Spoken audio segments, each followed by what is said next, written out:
the art of fighting without fighting? Show me some of it.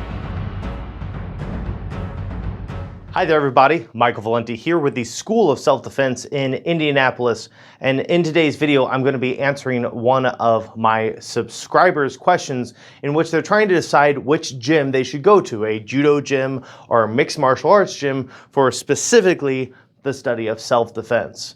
Now, of course, if you're new to the channel, be sure to subscribe, hit the thumbs up button, and click that bell button. And if you're interested in training with me online, you can do so at Kempo360.com. I love how he starts off. He says, please answer me about this question. And I get it. You really want to have good self-defense and you want to kind of figure out which is the best way to go, whether it's to try to master one subject or study several subjects. And I understand the struggle behind that thought, because this has been an argument in the martial arts world forever, that ultimately no one will be as good at punching as a boxer is if they study punching and kicks and takedowns and pins and submissions, because every single time I go to study something else, the guy who's just studying the punching, the boxer, he's still just studying the punching.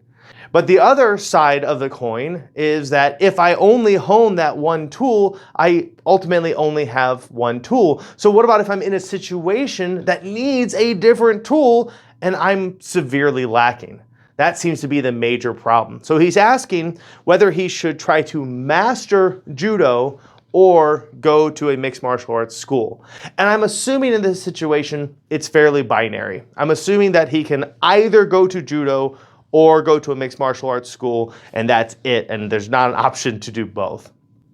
So having said that, I can definitely say with the utmost confidence that a mixed martial arts school would be a vastly better choice when it comes to self-defense. And it just simply comes down to being prepared for the widest variety of situations.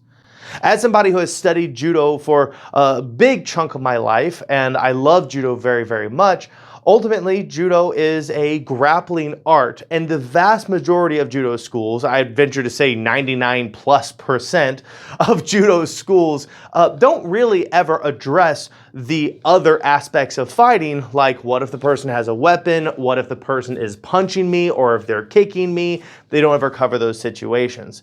And at the end of the day, whereas, yes, many self-defense situations turn into grappling situations, most every self-defense situation has striking involved.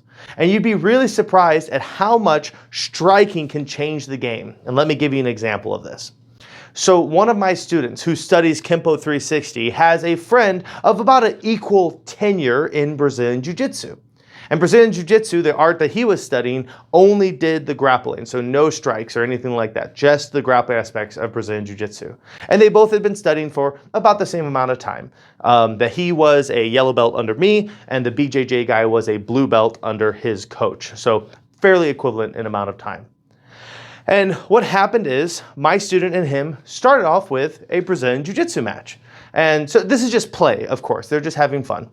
And I think that a non-biased observer would probably say the BJJ guy was a little bit better, which would make sense because the Brazilian Jiu-Jitsu guy had only really studied Brazilian Jiu-Jitsu, whereas the Kempo 360 guy had studied the ground, but had also studied striking and weapons and the other aspects. So this guy has more time with that material. And so then they said, well, let's change up the script and let's go by MMA rules where we can include strikes. And the second strikes were included, it was a completely different game. Suddenly, the Kempo 360 guy, my student, was just dominating the BJJ guy because the BJJ guy had accommodated his fighting style to the sport of Brazilian Jiu-Jitsu. And so he's using, open guards and, reaching for grips and extending his hands out to try to get grips while on his back. And the Kempo 360 guy just starts hitting.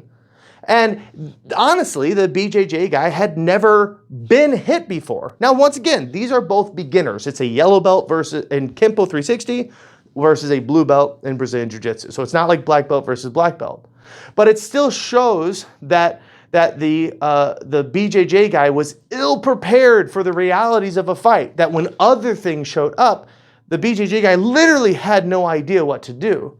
So the Kempo 360 guy, who had a mixed martial art background, was able to play in the BJJ guy's world, but the BJJ guy was incapable of playing in the mixed martial art world. And I think that's really what I'm trying to get at with this video. And even though you're not going to a Kempo 360 school, you have available to you a mixed martial arts school that's going to give you a much wider array of techniques to learn from. And even if you specialize, even if you specifically are a grappler, if no one's ever trying to kick you, no one's ever trying to punch you, you won't know how to defend against them. Even if you understand it like on a theoretical level, you won't be able to do it on a practical level. You actually have to have someone who is skilled at those things to swing those punches at you for you to learn how to defend against them. So my verdict is pretty simple, that if you have an opportunity to study multiple martial arts, that is always a superior option to specializing in just one. Even though the specialization will make you stupid good at that one thing, you're ultimately only good at one aspect of the fight as a whole. Now, of course, if you're interested in this kind of material and you live in the Indianapolis area, all the information you need to train with me here in Indianapolis is at the schoolofselfdefense.com, information in the description box down below. If you are too far away to train with me in person, I've just recently opened up our program, Kempo360.com, which allows you to go through the first rank of my school, all from the comfort of your home, of course, with a partner. And of course, if you've made it this far in the video and you haven't subscribed yet, what are you doing? You're clearly enjoying the videos. So be sure to hit the thumbs up, click the like button, the subscribe button. You know how to do the whole YouTube thing. There are many people who comment on my videos having not watched the entire video. So to show me you made it all the way to the end of the video, include the phrase cross-training somewhere in your comment, and then you and I will know it that you made it to the end. So until next time, everybody, I'm Michael Valenti with the School of Self-Defense. Fight on.